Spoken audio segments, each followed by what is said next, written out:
अस्सलामुअलैकुम स्टूडेंट, मैं वकार अली। आज हम चैप्टर नंबर 1 के बेसिक कॉन्सेप्ट में फंक्शन के कॉन्सेप्ट को अंडरस्टैंड करेंगे। तो अगर तो आप लोगों ने फर्स्ट लेक्चर नहीं देखा तो काइंडली देख लें बेसिक कॉन्सेप्ट का फर्स्ट लेक्चर। इसमें आपको फ़ायदा होगा, वो फ़ायदा ये होगा कि इसमें जो वेरिएबल, डिपेंडेंट वेरिएबल और इंडिपेंडेंट वेरिएबल की बात की गई है, इस बात को इधर समझने में परेशानी नहीं होगी। तो आप kindly variable, independent variable, dependent variable को फर्स्ट लेक्चर के थ्रू समझ लीजिएगा। तो मैं ये उम्मीद करता हूँ कि अभी तक आप लोगों ने देख लिया होगा। अगर नहीं देखा तो काइंडली इस वीडियो को लीव करके फर्स्ट लेक्चर को लाजमी देखिए। इसमें इस फंक्शन की डेफिनेशन में डिपेंडेंट, इंडिपेंडेंट वेरिएबल और रिलेशन का पता होना चाहिए।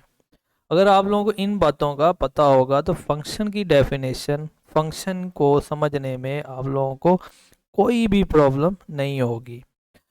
तो अगर तो अभी तक आप लोगों ने चैनल को सब्सक्राइब नहीं किया तो काइंडली कर लें, अपने दोस्तों के साथ इस चैनल को शेयर कर लें ताकि इससे मेरा भी फ़ायदा हो और मैं भी आपके शेयर करने से दूसरे बंदे का भी फ़ायदा हो जाए। तो उम्मीद करता हूँ कि ये बात आप मेरी मानोगे। अभी मैं ये करता हूँ कि मैं ये अभी तक यकीन करता हूँ वेरिएबल, इंडिपेंडेंट और डिपेंडेंट वेरिएबल का आपको पता चल गया। अभी हम रिलेशन को समझने की कोशिश करते हैं कि रिलेशन क्या होता है।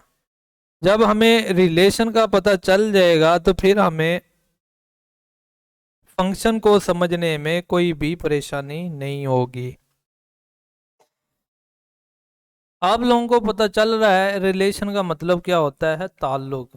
ताल्लुक होगा तो इसमें दो चीज़ें होंगी, मिनिमम दो चीज़ों का ही ताल्लुक हो सकता है ना।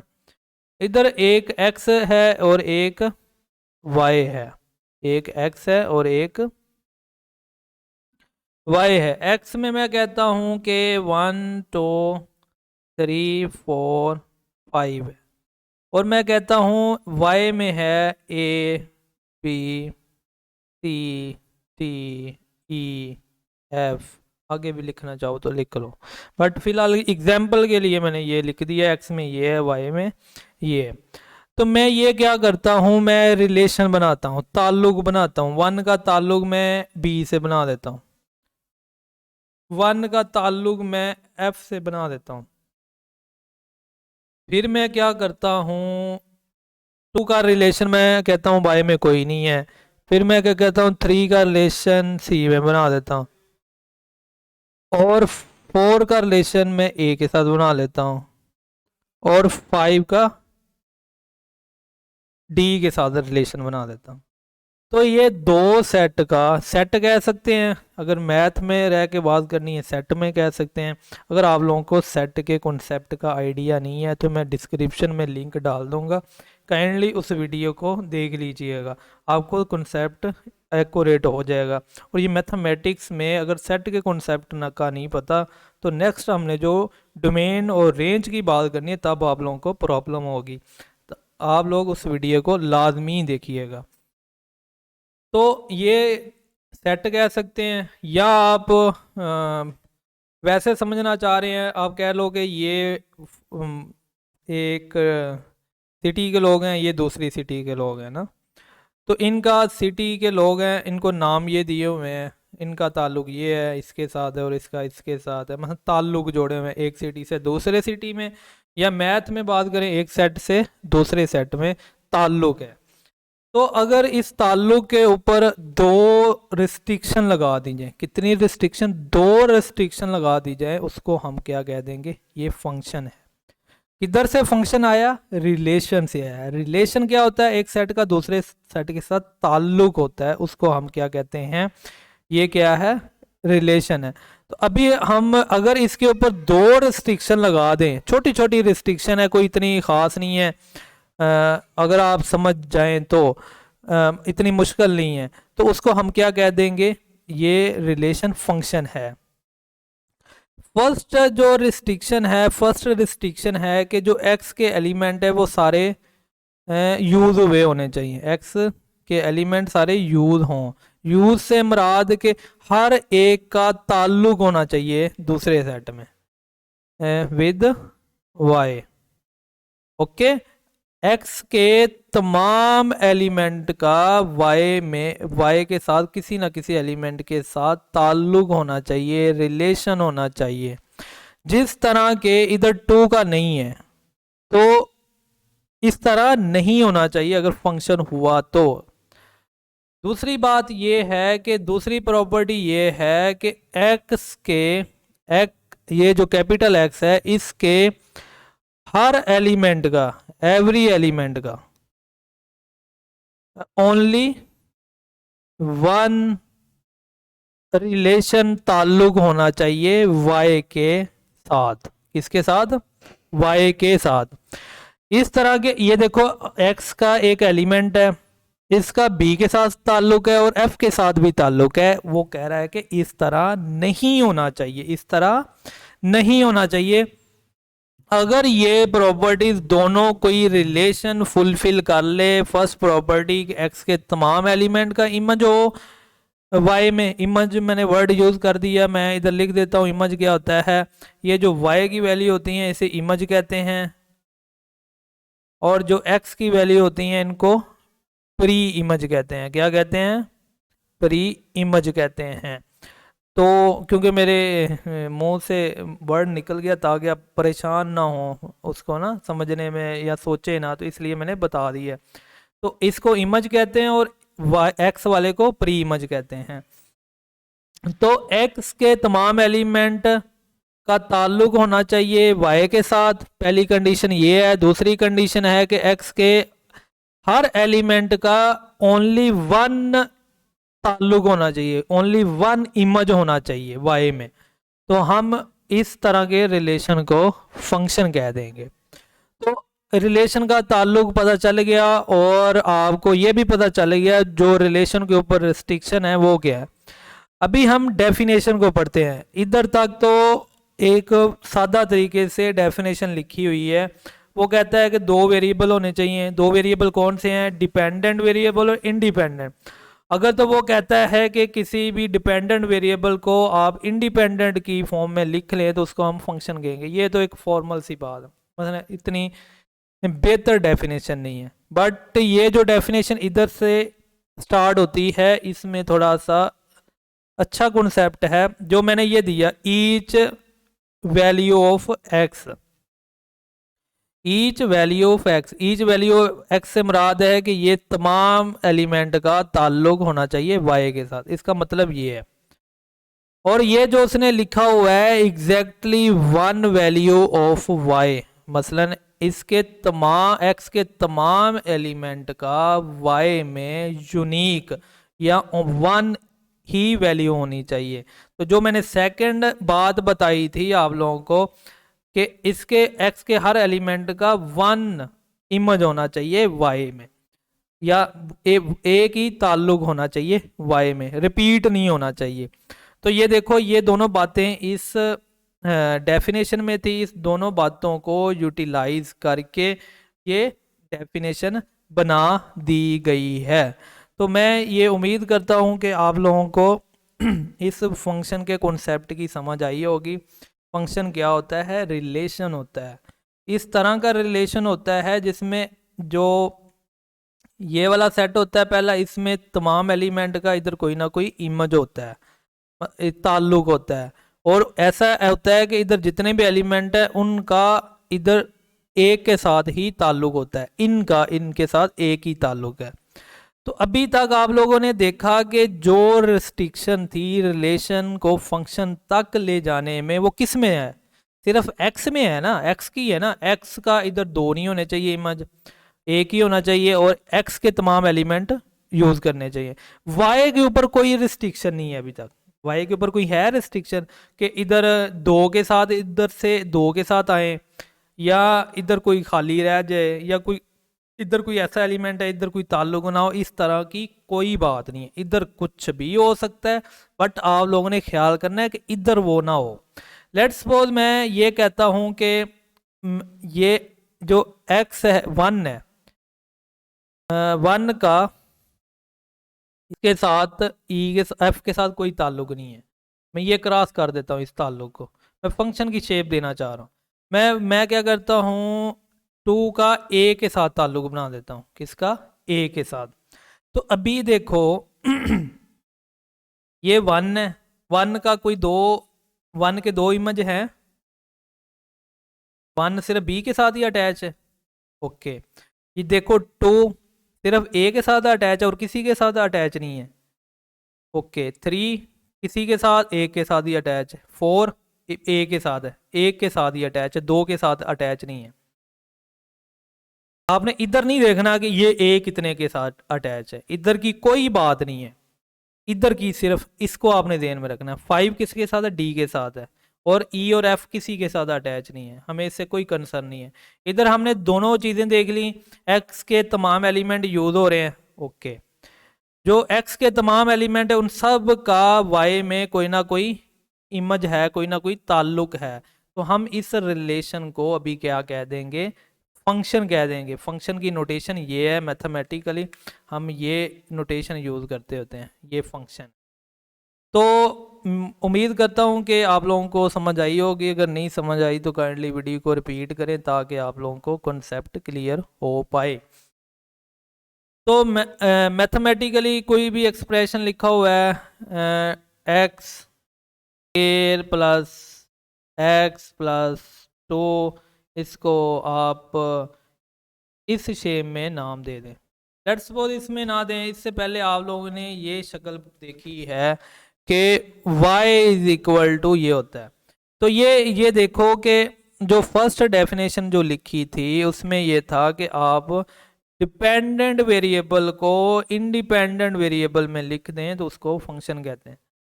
तो ये देखो डिपेंडेंट इंडिपेंडेंट वेरिएबल है वो in the form dependent variable in the form of independent variable लिखा हुआ है। वाई क्या डिपेंडेंट और एक्स इंडिपेंडेंट, तो ये इनकी फॉर्म में लिखा हुआ है, तो इसको हम फंक्शन कह देंगे। तो अभी आप ये देखो कि आप x की वैल्यू कहते हो कि 1 2 3 4 है।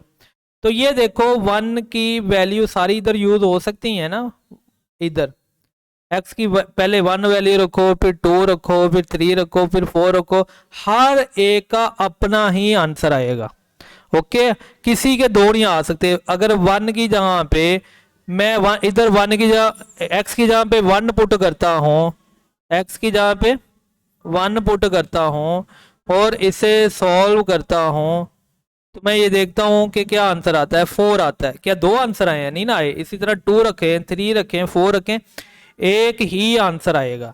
तो इसका मतलब है कि हर एलिमेंट भी यूज हो रहा है और हर एक एलिमेंट का यूनिक आंसर आ रहा है, उसका अपना एक ही आंसर आ रहा है, दो नहीं आ रहे। तो मैथमेटिकली आप जो डिपेंडेंट वेरिएबल है इसको जब फंक्शन की फॉर्म में लिखते हैं तो डिपेंडेंट वेरिएबल को एफ ऑफ वाई की को रख देते हैं। तो f of x is equal to x square plus x plus 2। तो ये फंक्शन में ये इंडिपेंडेंट वेरिएबल होता है। लेट्स सपोज आपका एक फंक्शन लिखा हुआ है y is equal to t square plus 3t plus 3, ये लिखा हुआ है। तो इसमें इंडिपेंडेंट वेरिएबल t है और डिपेंडेंट वेरिएबल y है। तो आपने y की जगह पे फंक्शन की फॉर्म जब बनानी है f ऑफ t लिखना है, इंडिपेंडेंट वेरिएबल लिखना है इस f के अंदर। और ये जो f ऑफ t है ये फंक्शन की नोटेशन है, ये फंक्शन की नोटेशन है। तो इस नोटेशन को आप अपनी मर्जी से चेंज नहीं कर सकते। इसको t इधर लिख लें और f इधर लिख लें, इस तरह नहीं कर सकते क्योंकि ये नोटेशन वेल डिफाइन है, तो ये चेंज नहीं हो सकती, इसलिए ये यही रहेगी। तो अगर आप लोग ये करो कि अगर आप कहो कि नहीं मैं y को क्या f को नहीं लिखना चाहता, g ऑफ x लिखना चाहता, तो आप लिख लें। इस अभी इसकी नोटेशन जो है ये फिक्स रहेगी। आपने अभी कहा कि मैं फंक्शन को g ऑफ x से कहता हूँ, अब एक है मैं हूँ, मेरा नाम वकार अली है, तो मैं कहता हूँ नहीं मैं डब्ल्यू से देना चाहता हूँ, मैं डब्ल्यू से दे लूँ, कोई दिक्कत नहीं है। बट ये है कि जो एक बार दे लिया फिर वही रहेगी नोटेशन, फिर वो चेंज नहीं होगी, तो डब्ल्यू ऑफ एक्स इस तरह। तो आई होप आप लोगों को समझ आई होगी। जो फंक्शन है उसे एफ से शुरू कर लो, जी से, डब्ल्यू से, एस से, कुछ भी कर सकते हो। और जो फंक्शन जिसको कह रहे हो उसके अंदर जो वेरिएबल है वो इंडिपेंडेंट वेरिएबल होगा। तो अभी हम देखते हैं कुछ ऐसी एग्जांपल जिसमें हम देखते हैं कि वो फंक्शन ना बनाए। लेट्स सपोज मैं f of x is equal to under root plus minus under root x लिखता हूँ। चलो, मैं अगर x की वैल्यू 1 डालता हूँ तो y की वैल्यू क्या आएगी, प्लस माइनस 1 आएगी। तो ये देखो कि मैंने y की वैल्यू, ये देखो आप किस तरह कर रहा हूँ, मैंने किया गया प्लस माइनस एक्स, जिधर जिधर x है उधर उधर 1 लिख दिया। तो 1 का अंडर रूट 1 होता है, तो ये क्या आ गया, 1 आ गया। ओके, तो 1, ये y की वैल्यू 2 आ गई। x की 1 डालने से y की कितनी वैल्यू आ गई, एक तो -1 आ गई और एक 1 आ गई। ये देखो, इस तरह नहीं होना चाहिए। जो इस तरह का जो आपने लिखा है फंक्शन, मसलन इस तरह कुछ लिखा है, उसमें अगर ये प्रॉपर्टी आ गई तो हम इसको अभी फंक्शन नहीं कहेंगे, ये फंक्शन नहीं है। क्यों नहीं है, क्योंकि ये 2 वैल्यू दे रहा है, पर ऐसा होना नहीं चाहिए था क्योंकि हमने डेफिनेशन में पढ़ा है। तो अभी हम ये देखते हैं आगे डोमेन रेंज का कॉन्सेप्ट, बहुत ही इजी काम है। जो x की वैल्यू होती हैं इसको हम कहते हैं डोमेन। क्या कहते हैं, डोमेन। जो y की वैल्यू, मसलन इधर से ये देखो 1 a के साथ अटैच है, मसलन इस तरह जो चीज़ें यूज हुई हैं, इधर ई नहीं यूज हुआ, ई को निकाल के बाकी तमाम एलिमेंट रेंज है। क्या है, रेंज है। और y की अगर बात करें, y क्या है, क्योंकि 1 के साथ a है, और मसलन जो इधर y के एलिमेंट यूज हुए हैं उसको हम कह रहे हैं रेंज। जो y इटसेल्फ सारा सेट है इसको कहते हैं कोडोमेन। क्या कहते हैं, कोडोमेन। मैथमेटिक्स में डोमेन भी एक सेट है, एक सेट है, और कोडोमेन भी एक सेट है। इधर आप लोगों को सेट का कॉन्सेप्ट क्लियर होना चाहिए, क्योंकि मैंने स्टार्ट में बताया कि आप लोगों के पास जो है सेट, जो मैंने डिस्क्रिप्शन में लिंक डाला है उससे सेट को समझ लें। अभी हम ये देखते हैं डोमेन क्या होती है किसी फंक्शन की। डोमेन फंक्शन का तो आइडिया हो गया, डोमेन क्या होती है और रेंज क्या होती है। रेंज का भी आपको आइडिया हो गया होगा कि इधर से जो एलिमेंट का, जो वाई के जो एलिमेंट मैप होते हैं, जो आंसर आते हैं उसको हम रेंज कहते हैं। डोमेन का हम थोड़ा सा समझ लेते हैं। डोमेन ये होता है वो वाली वैल्यू, फंक्शन ये लिखा मैंने ये फंक्शन लिखा, तो वो वाला सेट फंक्शन बनाएगा जो इस फंक्शन को सेटिस्फाई करे। सेटिस्फाई से मुराद ये है कि मैथमेटिक्स में 1/0 का कोई मतलब नहीं है अभी तक, ऐसे ही है। 1/0 अनडिफाइन होता है। अगर आप लोगों को नहीं पता तो कैलकुलेटर अपना यूज़ करें, उधर 1/0 लिखें या 2/0 लिखें या कुछ भी ऊपर रखें, नीचे 0 रखें, तो उसका मतलब अनडिफाइन है। तो जो चीज, ये देखो अगर मैं इधर 0 रखता हूँ, इधर मैं 0 रखता हूँ, तो y की कोई वैल्यू आई नहीं ना, आई।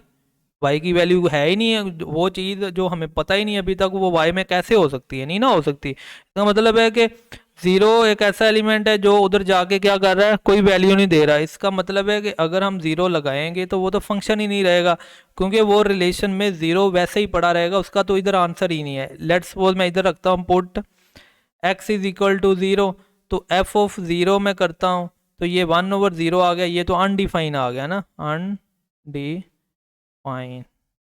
अनडिफाइन आ गया, इसका कोई मीनिंग नहीं है। तो फिर ये देखो 0 तो नहीं आएगा ना, अगर हमने इस फंक्शन की फंक्शन को देखना है, इसमें जो x की वैल्यू 0 नहीं आ सकती। वो वैल्यू जिनका जिनको हम डालें डिनोमिनेटर में 0 आ जाए, या वो वैल्यू जिनको हम फंक्शन में इस तरह ना, ये देखो ये है और इधर है x है, तो जब मैं x की जहाँ पे -1 रखूँ तो ये देखो माइनस अंडर रूट के अंदर आ गया। तो रियल एनालिसिस में या रियल में रहते हुए आप लोग ये नंबर को नहीं समझ सकते क्योंकि ये कॉम्प्लेक्स नंबर है।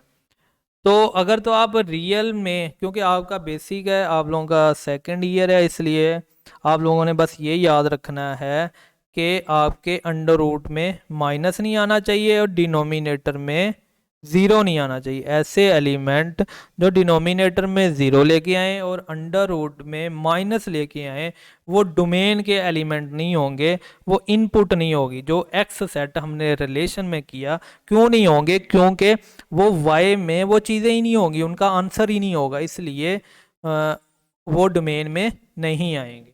लेट्स सपोज ये हम देखते हैं कि इसी फंक्शन की बात करते हैं, इसमें x की जगह ज़ीरो रखने के अलावा कोई ऐसा एलिमेंट है जो डिनोमिनेटर में क्या बनाए, ज़ीरो बनाए? कोई है ऐसा? मेरा ख्याल है नहीं है, कि ज़ीरो इटसेल्फ ही है, इसके अलावा कोई नहीं है। तो इसका मतलब है इसके अलावा कोई भी वैल्यू डालेंगे उसका कोई ना कोई आंसर आएगा। अगर 2 डाल लें, 1/2 वाई में होगा। लेट्स सपोज अगर हम 1/3 रखते हैं फिर भी होगा, अगर 1/√2 रखते हैं फिर भी होगा। कुछ ना कुछ एक वैल्यू आएगी जिसकी कोई ना कोई समझ लगेगी हमें।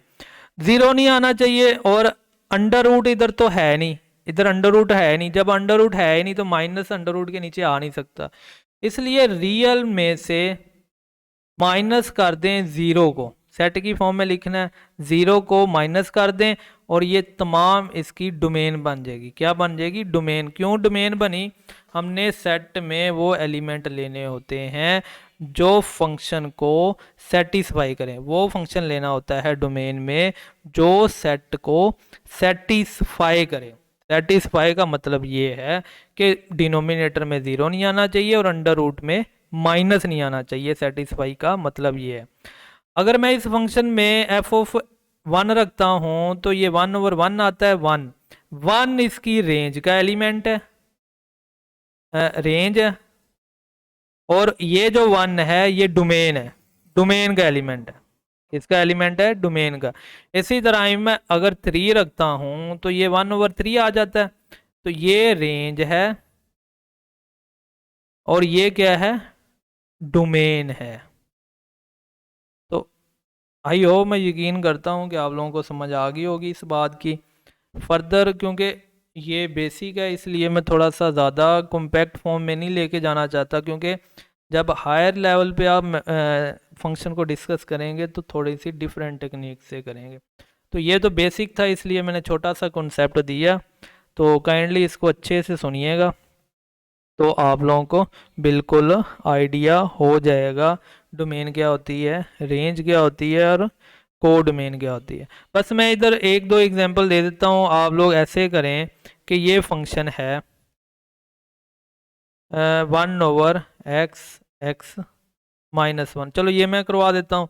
इसमें हम देखते हैं कि इसकी डोमेन क्या है। तो हमने ये देखना, अंडर रूट तो है ही नहीं, कोई प्रॉब्लम नहीं है। अभी अभी हमने ये देखना है कि इधर कौन कौन से एलिमेंट ज़ीरो बना सकते हैं। एक तो एक्स की जहाँ पे हम ज़ीरो रखेंगे, ये ज़ीरो ज़ीरो रखा तो ये ज़ीरो ज़ीरो -1, तो ये सारी चीज़ डिनोमिनेटर में ज़ीरो होगी। इसका मतलब है एक्स की जहाँ पे ज़ीरो नहीं रख सकते, ये एलिमेंट नहीं हो सकता। इसके बाद मैं रखता हूँ 1, रख के देखता हूँ, 1 आ गया और ये 1 - 1 तो ये ज़ीरो हो गया। 1 and 2 0, तो ये क्या आ गया? 1/0। इसके अलावा कोई ऐसा एलिमेंट है जो डिनोमिनेटर में ज़ीरो बनाएगा? नहीं है, और अंडर रूट है नहीं तो कोई प्रॉब्लम वाली बात नहीं है। तो इसलिए हम कहेंगे रियल नंबर में से किसको निकाल देने? ज़ीरो को, और किसको? एक्स इज इक्वल टू जो 1 पुट किया है, जो ज़ीरो दे रहा है, ज़ीरो और 1 को निकाल दें, बाकी ये सारी डोमेन बन जाएगी। क्या बन जाएगी? डोमेन बन जाएगी। तो इन एलिमेंट जो 0 और 1 के अलावा आप लगाते रहोगे, जो आंसर आता रहेगा उसको हम क्या कह देंगे? वो क्या है? रेंज है। तो इंशाल्लाह अगर तो आप लोगों में रेंज निकालने का कोई कॉन्सेप्ट हुआ एक्सरसाइज में तो मैं दूंगा।